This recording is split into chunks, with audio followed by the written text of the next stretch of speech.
अभी आपकी web series आ रही है कलर, जी। मिनी वेब सीरीज़ है, मिनी रॉकेट सीरीज पे आ रही है, क्या कहना चाहेंगे इस बारे में पहले? बिल्कुल मैं बहुत एक्साइटेड हूँ। वो रिलीज़ हो चुकी है और रॉकेट रील्स पे है। पहली बात तो रॉकेट रील जो है वो एक नया फॉर्मेट है, माइक्रो सीरीज़ जिसे हम कहते हैं, वर्टिकल सीरीज़। ये अभी जो है ये हमारे देश में ये नया एक वेव आया है, नया ट्रेंड चला है कि अ, हमने बाहर की जो है वर्टिकल सीरीज़ बहुत देखी हैं। तो हमारे देश में भी विक्रम भट्ट सर और उसके क्रांति शाह जो हैं, क्रांति भाई, ये दोनों ने हिम्मत की कि वो एक बहुत अच्छी एक एक ऐसी ऐप लेकर आए जिसका नाम है रॉकेट रील्स, जहाँ पर डिफरेंट डिफरेंट स्टोरीज़ हैं, थ्रिल है, एक्शन है, ड्रामा है, कॉमेडी है। तो वहीं पर जो है आपको ये स्टोरी जो है जिसमें जिसमें मैंने एक किरदार प्ले किया है, उसका नाम है देव कपूर का, वो गलत जो नाम है, गलत, वो आपको देखने को मिलेगी और बहुत इंटरेस्टिंग है। विक्रम सर ने खुद लिखी है। बहुत एजी कंटेंट है उसमें, थ्रिल भी है, ड्रामा भी है, हल्का सा सेंशुअस भी है, लेकिन कहानी बहुत कमाल की है, जो आई एम श्योर कि जो भी कोई देखेगा तो उसके लिए बहुत इंगेजिंग होगा। पहली बार हम आपको ऐसे बोल्ड सीन्स करते हुए देख रहे हैं, लोगों की इमेज जो आपकी परसेप्शन है वो बिल्कुल ही अलग है, महाराणा प्रताप और जी। ऐसे कैरेक्टर्स में जी। आपको देखा है, ये एकदम डिफरेंट। कितना मुश्किल था आपके लिए भी ये करना, खुद को कन्विंस करना कि मैं ऐसे तो इसमें फिट बैठूंगा या नहीं, इस बारे में थोड़ा बताइए। देखिए, ऐसा है, एक्टर हूँ तो फिट बैठना नहीं बैठना, तो फिर आप अगर ऐसा सोचेंगे तो मुझे लगता है कि आपको एक्टर नहीं बनना चाहिए।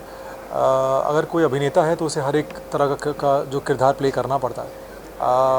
मेरे लिए चाहे वो बोल्ड है या कॉमेडी है, वो एक्शन है, एडवेंचर हो, थ्रिल हो, कुछ भी हो, एज एन एक्टर मुझे करना पड़ता है क्योंकि मैं एक्टर हूँ।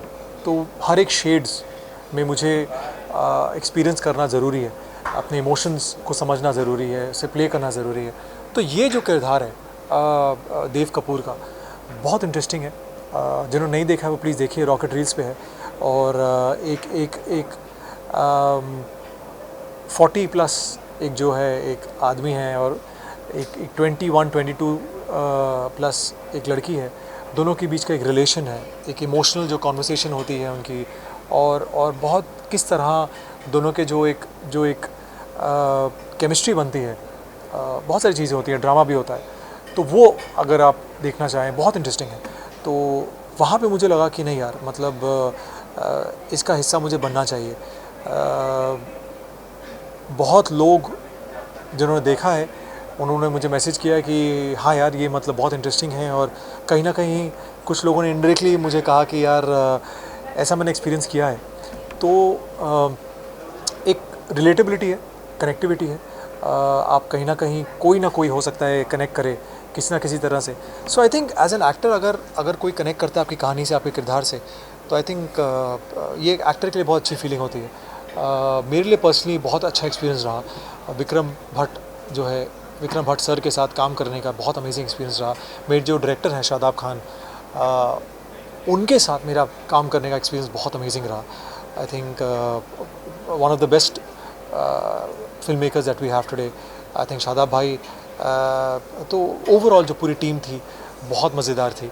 और सीज़न 1 बहुत अच्छा रहा। सीज़न 1 अभी हमारा ट्रेंडिंग पे, बहुत लोग देख रहे हैं और बहुत अच्छे रिव्यूज़ आ रहे हैं। तो उसी के चलते अब सीज़न 2 जो है मोस्ट लाइकली उसकी शुरुआत भी होने वाली है बहुत जल्द। तो जब फर्स्ट आपको अप्रोच किया एंड आपने कॉन्सेप्ट सुना कि वर्टिकल फॉर्मेट में ये होगा, कुछ नया है, इंडियन ऑडियंस को ज़्यादा आदत नहीं है ऐसे कंटेंट के, एंड एपिसोड भी ज़्यादा बड़े नहीं होंगे, तो आपका क्या रिएक्शन था, आपके क्या थॉट्स थे?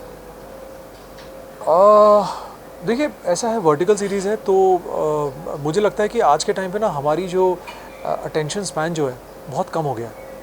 अब चूँकि हम सोशल मीडिया पे बैठे रहते हैं दिन भर, हम रील्स देखते रहते हैं, तो वैसे ही वर्टिकल जो है एक फॉर्मेट आया है कि आपका एक एपिसोड 2 मिनट या 2.5 मिनट का होगा। और ऐसे में कुछ 25-30 एपिसोड होंगे। जब 25-30 एपिसोड आप देख लेते हैं बैठे बैठे, जो 2-2 मिनट के होते हैं, तो आई थिंक चाहे वो ट्रैवल कर रहे हों, घर पे हों, बाहर हों, कहीं भी हों, आप I think it's very easy, on the go है और कन्वीनियंट है और मज़ेदार है, इंगेजिंग है। तो आई थिंक अच्छा फॉर्मेट है, इंटरेस्टिंग है। मुझे लगता है ये हमारा फ्यूचर हो सकता है। वेब सीरीज भी आपने कर लिया, टेलीविजन आप और समय से कर रहे हैं, फिल्म्स भी आपने की है, तीनों फॉर्मेट में आपको सबसे ज़्यादा इंटरेस्टिंग या क्या अलग, कितना मुश्किल होता है एक एक्टर के लिए ढालना खुद को तीनों अलग अलग फॉर्मेट के लिए? देखिए, तीनों बहुत ही एक्साइटिंग फॉर्मेट हैं, तीनों अलग भी हैं, तीनों अलग नहीं भी हैं। अब अलग नहीं है चूँकि मैं कह रहा हूँ as an actor point of view, जो एक्टिंग होती है वो तो एक्टिंग ही होती है। कुछ मीडियम में आपको थोड़ा रियल करना पड़ता है, कुछ में थोड़ा हल्का सा एग्जैजरेशन होता है। जैसे थिएटर में अगर हम बात करें उसमें थोड़ा प्रोजेक्शन ज़्यादा होती है, बॉडी लैंग्वेज थोड़ी ज़्यादा हमें उसके एग्जैजरेट करना पड़ता है। टेलीविज़न बहुत टाइट फ्रेम की होती है, तो उसमें हल्के से हमें समझना पड़ता है कि क्या फॉर्मेट क्या है और कितना है, स्पेस कितना है। फिल्म जो होती है वो बड़े पर्दे की होती है, उसमें हमें हल्की सी मूवमेंट जो अगर आप करें तो बहुत बड़ी दिखती है, मैग्नीफाइड होकर दिखती है। तो आई थिंक तीनों मुझे बहुत मज़ा है, लेकिन पर्सनली तो डेफिनेटली टेलीविज़न मेरा पहला प्यार है और टेलीविज़न के चलते ही लोग मुझे जानते हैं, लोग मुझे पहचानते हैं। इतना प्यार जो मुझे मिला है टेलीविज़न के चलते ही मिला है, and I think I am really grateful. OTT भी कमाल की है, मैंने एक फ़िल्म भी की है, उसमें बहुत अच्छा एक्सपीरियंस रहा। तो एज एन एक्टर तो मुझे हर एक मीडिया मज़ा आता है। आपने टेलीविज़न की बात की है, आज हम महाराणा प्रताप के जी। कैरेक्टर को, जब भी महाराणा प्रताप इतने बड़े क्योंकि हिस्टोरिकल फिगर है इंडिया में, उनकी बात होती है तो कहीं ना कहीं अगर एसोसिएशन जो बच्चों को सिखाने वाला आता है ना कि अगर उनके बारे में बताना है, तो बहुत बार हम देखते हैं कि वो आपका सीरियल अभी भी यूट्यूब पर बहुत ही ट्रेंडिंग है, मिलियंस जी। में व्यूज़ हैं, लोग ने आपको बहुत ही पसंद किया उस कैरेक्टर में। जी। तो उसके बारे में, एक्सपीरियंस के बारे में बताइए वो कैसे। देखिए, पहली बात तो आई थिंक मैं शत नमन करना चाहता हूँ एक ऐसे महान योद्धा को जिनके किरदार को मुझे निभाने का मौका मिला। मेरे जो प्रोड्यूसर्स थे, जो मेकर्स थे, उन्होंने मुझे मौका दिया और मैं आई थिंक जीवन भर आई थिंक उनका मैं कहीं ना कहीं इस बात का ऋणी रहूँगा कि मुझे महाराणा प्रताप जैसे एक महावीर, एक महायोद्धा का किरदार निभाने का मुझे अवसर मिला। पहली बात तो आई थिंक उनसे मैंने बहुत कुछ सीखा है, उनके बारे में मैंने बहुत कुछ पढ़ा, उनकी कुछ फिल्में देखी जो पहले बनी थी, कुछ नाटक थे, कुछ जब लोगों से सुना मैंने कि वो इतने महान थे और 2 तलवार लेके वो चलते थे और बहुत सारी कहानियाँ चेतक के बारे में, तो जब उस किरदार में घुसने का मौका मिला तो मुझे लगा नहीं यार, ये मतलब मैं नहीं कर रहा हूँ, ये कहीं ऊपर से चल रहा है खेल। तो बहुत मज़ा आया। मैं आज भी जब मैं राजस्थान जाता हूँ तो आई थिंक मुझे जो प्यार मिलता है वो मुझे पता नहीं मैं शायद उसे कैसे लौटाऊँ, लेकिन ऐसा लगता है कि जैसे मैं घर आया हूँ। राजस्थान मेरे लिए घर हो गया अब। उदयपुर जब मैं जाता हूँ तो ऐसा लगता है कि मैं घर आया हूँ, हालांकि मैं वहाँ से नहीं हूँ, लेकिन मेरे लिए वो घर हो गया पूरा। एज एन एक्टर जब आप ऐसे हिस्टोरिकल फिगर्स को प्ले कर रहे हैं एंड उनका एक फिजिकल अपीयरेंस बहुत फेमस है, वाइडली नोन कि उनकी हाइट इतनी थी जी। एंड उनका वेट इतना था, एंड जब हमने आपको देखा, क्योंकि बहुत मुश्किल है वो मैच कर पाना, लेकिन जब आपने एक्टिंग की एंड लोगों को बिलीव हो गया, उन्हें लगा ही नहीं कि एक बार के लिए उनका फिजिकल अपीयरेंस पे ध्यान ही नहीं गया। करेक्ट। तो वो कितना मुश्किल था कि ना दिखते हुए भी पर जो एक्टिंग से लोगों को फील करा। देखिए, मैं बताऊं, बहुत अच्छा सवाल है क्योंकि लोगों ने मुझे कहा था कि वो 7 फीट के थे और अच्छे मतलब भारी भरकम थे और उनका घोड़ा चेतक जो था बहुत उसका वज़न भी बहुत ज़्यादा था और अच्छी खासी मूँछें और जो हाव भाव था। लेकिन देखिए, हमने बहुत लोगों ने उनकी कहानियाँ सुनी हैं, पता नहीं कुछ हो सकता है जिन्होंने शायद देखा कि किसी की पीढ़ी में देखा हो उन्हें, लेकिन ज़्यादातर तो हम लोगों ने सुना ही है। एक तो मेरे लिए एक काल्पनिक एक कहीं ना कहीं दिमाग में लाना कि वो कैसे दिखते होंगे और कितने महान होंगे, तो मेरे लिए वो सोचना ज़रूरी था। उसके बाद चलना उनकी तरह, बैठना, जैसे मैं अब मैं ये कई बार सोचता था कि वो कैसे बैठते होंगे, कैसे बोलते होंगे, कैसे खाते होंगे। तो ये एक इमेजिनेशन होता है, एक्टर जो एक काम करता है अपने कैरेक्टर पर। हाँ, मतलब ज़रूरी था कि लोग उस कद काठी को भूल जाएं और लोग जुड़ जाएं, तो वो मेरी कोशिश थी। और अच्छा लगता है आज जब लोग कहते हैं कि आपको देखते हैं तो ऐसा लगता है कि जैसे हमने महाराणा को देख लिया। तो आई थिंक ये तो ईश्वरी कृपा रही है मेरे पे। एज एन एक्टर आप कैसे खुद को इवॉल्व करते हैं एंड टाइप कास्ट होने से बचते हैं कि आप इतना इवॉल्विंग कैसे होते हैं? मैं बहुत कम काम करता हूँ एक्चुअली। इसका रीज़न है कि मैं बहुत ज़्यादा काम नहीं करता हूँ क्योंकि मेरे लिए बहुत ज़रूरी है कि मैं जो भी किरदार करूँ उसमें मुझे वो उस किरदार को जीना बहुत ज़रूरी है। अगर एक्टर पूरे वक्त, हर वक्त, पूरे साल, दिनों दिन काम ही करता रहेगा तो वो मुझे ऐसा फील होता है कि वो अगर एक ही किरदार प्ले करता रहेगा तो बाकी कितने किरदार हैं जिन्हें शायद निभाने का उसे मौका मिले लेकिन उसे समय ना हो। तो मैं एक किरदार प्ले करता हूँ, फिर थोड़ा ब्रेक लेता हूँ, फिर मैं उस किरदार से निकलता हूँ, फिर दूसरे में जाता हूँ, फिर थोड़ा ब्रेक लेता हूँ, फिर उससे निकलता हूँ, फिर तीसरे में जाता हूँ। तो मेरा ये एक पैटर्न रहा है।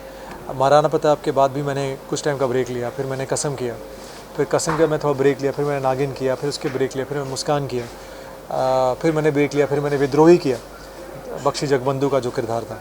तो आई थिंक मेरे लिए ज़रूरी है, एक किरदार से निकलना बहुत ज़रूरी है, उसमें घुसना बहुत ज़रूरी है।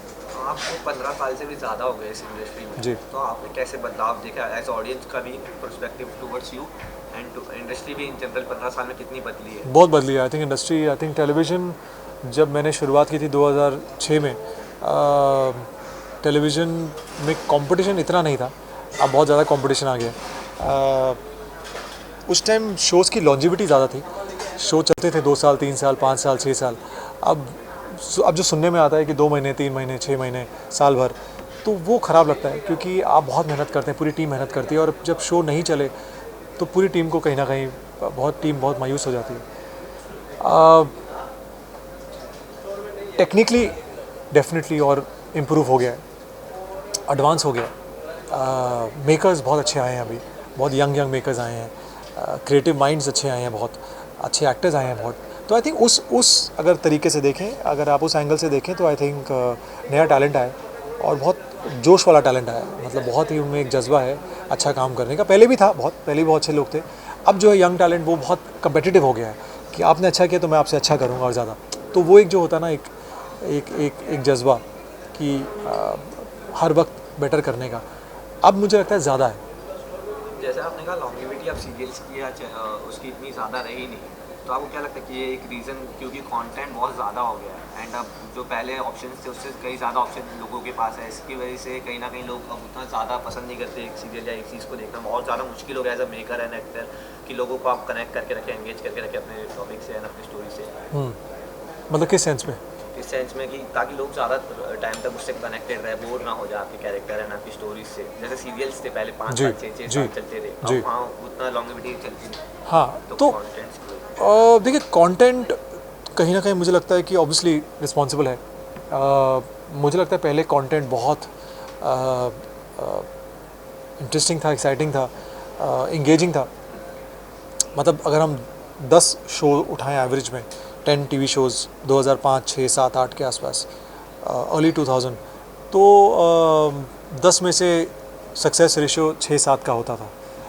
अब अगर हम उठाएं तो 10 में से 2-3, तो उस मामले में मुझे लगता है थोड़ी चीज़ें हल्की सी चेंज हुई हैं।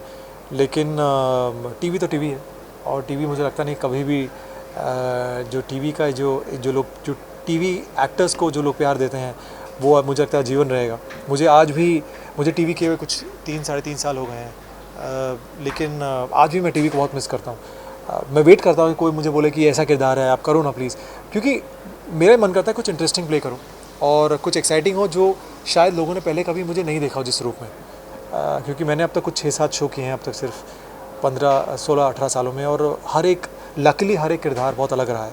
चाहे वो महाराणा प्रताप का ले लीजिए, सागर का ले लीजिए, वीरांशु सिंघानिया ले लीजिए, ऋषि सिंह बेदी ले लीजिए, तो हर एक कैरेक्टर जो है बहुत अलग रहा है, जो मेरी एक पर्सनल कोशिश रहती है कि मैं थोड़ा डिफरेंट रखूं। अगर हम बात करें बिहाइंड द सीन, अगर कोई ऐसी मूवमेंट, क्योंकि आप पहली बार ऐसा कोई शो कर रहे थे जो इतना बोल्ड है जी, तो ऐसा कोई मूवमेंट जो बिहाइंड द सीन हो आपने फैंस को बताना चाहें? बोल्ड मोमेंट हाँ, मतलब पहली बार टेलीविज़न में क्या होता है कि फ़िज़िकल इंटीमेसी हम ज़्यादा दिखा नहीं पाते हैं क्योंकि कुछ दायरे होते हैं, लेकिन OTT फिल्म में थोड़े और हम लीनियंट हो जाते हैं, तो क्रिएटिव फ्रीडम थोड़ी मिल जाती है, जो सही तरीके से अगर यूज़ करें तो उससे अच्छा है। तो मुझे याद है पहली बार मुझे फ़िज़िकल इंटीमेसी जो मुझे कहा गया, तो थोड़ा जैसे उसमें अगर कहा गया मुझे किस करने के लिए, जो एक फॉर्म ऑफ फिज़िकल एक एक्सप्रेशन है, लव का एक्सप्रेशन है, तो जब मुझे कहा गया किस करने के लिए तो मैं थोड़ा हल्का सा अनकंफर्टेबल हो गया, बिकॉज आदत नहीं है आपको ऑन स्क्रीन एक इस तरह के एक्सप्रेशन की। लेकिन फिर अपने आप को समझाया कि आप एक्टर हैं, और अगर आपको कोई एक्सप्रेशन आपको दिखाना है किसी तरह तो आपको दिखाना पड़ेगा, ऑब्वियसली कीपिंग इन माइंड कि वो अच्छा लगे और साफ़ सुथरा लगे और गंदा नहीं लगे। सबसे इम्पोर्टेंट मेरे लिए वही है। और कहानी अगर डिमांड कर रही है, कैरेक्टर डिमांड कर रहा है, तो फिर ठीक है। ऐसा नहीं हो कि आप उसी के आसपास पूरी कहानी बनाएं, वो गलत है। घर पे क्या बातचीत हुई थी आपकी, क्योंकि अब आपके पार्टनर भी है जी। ये एक स्पेस जो होता है वो कहीं ना कहीं एक टॉपिक आपका होता है जी कन्वर्सेशन का, तो जी आपके घर पे कैसे कन्वर्सेशन रही थी इसके अराउंड? बहुत अच्छी रही यार। मतलब मुझे सबने कहा कि बहुत इंटरेस्टिंग है, और एक अलग एक रूप में देखा है मुझे सबने। पहली बात, लुक बहुत अलग था, सॉल्ट एंड पेपर लुक है, जो अब तक लोगों ने नहीं ट्राई किया ज़्यादा। तो मेरे लिए पहली बार था। और जिस तरह घर पे रिएक्शन आया, चाहे वो मेरी वाइफ का हो, चाहे वो फ्रेंड्स का हो, फैमिली का हो, सबको बहुत इंटरेस्टिंग लगा। सबने कहा कि बहुत क्लासी दिख रहा है, गंदा नहीं दिख रहा है, कहानी इंगेजिंग है, और देव कपूर और आर्या का जो रिलेशन, जो केमिस्ट्री है, वो कमाल की है। तो आई थिंक वो लोगों को बहुत पसंद आई है। तो बस वही है, सीज़न 2 अभी बहुत जल्द उम्मीद है आप लोगों को देखने को मिले, और उसमें भी बहुत सारा धमाल होने वाला है, ड्रामा, बहुत भर के ड्रामा होने वाला है उसमें। अब आपने सीजन 2 का बता ही दिया है, तो मैं ज़्यादा कुछ नहीं बता पाऊँगा, बट जी Sharad Malhotra as an actor, जी। अब आगे क्या वेब सीरीज में हम आपको और ज़्यादा देखेंगे या टेलीविजन से भी जुड़ा हुआ नहीं, है? देखिए ऐसा है, जहाँ अच्छा काम हो, जहाँ अच्छा कंटेंट हो, आप मुझे वहाँ देखेंगे। चाहे वो टेलीविज़न हो, OTT हो, फिल्म्स हो, मैंने कभी भी किसी में भेदभाव नहीं किया। मेरे लिए तीनों मीडियम्स बहुत इंपॉर्टेंट है, चाहे वो स्टेज भी हो, मुझे थिएटर भी बहुत पसंद है, हालांकि ज़्यादा करने का मौका नहीं मिला, लेकिन जहाँ इंटरेस्टिंग कहानी हो, अच्छे मेकर्स हो, आप मुझे वहीं देखेंगे, मतलब आप मुझे वहीं पाएंगे। एक क्विक रैपिड फायर आपके साथ। अच्छा आपका फर्स्ट पे चेक अमाउंट क्या था? अच्छा, मुझे लगा पूछे आपका फर्स्ट किस कब था। अच्छा, फर्स्ट पे चेक था मेरा, एक एड शो किया था, एड कमर्शियल मैंने किया था, आई थिंक 2003 में, जिसके लिए मुझे 1500 रुपये मिले थे। बहुत थे उस वक्त मेरे लिए। Favourite co-star to work with ever? नहीं यार, ये ऐसे सवाल मत पूछो यार, मुझे और भी बहुत लोगों का काम करना है। आपको बहुत पसंद आया काम करना? नहीं, मुझे सबके साथ ही बहुत अच्छा लगा है। लकीली आई थिंक मेरी जोड़ी जो है सबके साथ बहुत अच्छी रही है, केमिस्ट्री अच्छी रही है, और एक म्यूचुअल एडमिरेशन रहा है, म्यूचुअल रिस्पेक्ट रहा है। बट आई थिंक सबके साथ, आई थिंक मेरी हाल ही में जो मैं कह सकता हूँ, एक जो शो था मेरा नागिन, आई थिंक उसमें मेरी जो है सुरभि के साथ जो मेरी केमिस्ट्री थी, कृतिका के साथ जो थी कसम में, मुस्कान में यशा के साथ जो थी, आई थिंक ये कुछ जो मेरे शोज़ रहे हैं जो लोगों को बहुत ज़्यादा पसंद आए हैं, केमिस्ट्री बहुत ज़्यादा पसंद आई है। और अब जो लोग बात कर रहे हैं देव और आर्या की, जो अभी मैंने जो शो किया है गलत, उसमें लोगों को बहुत पसंद आ रही है।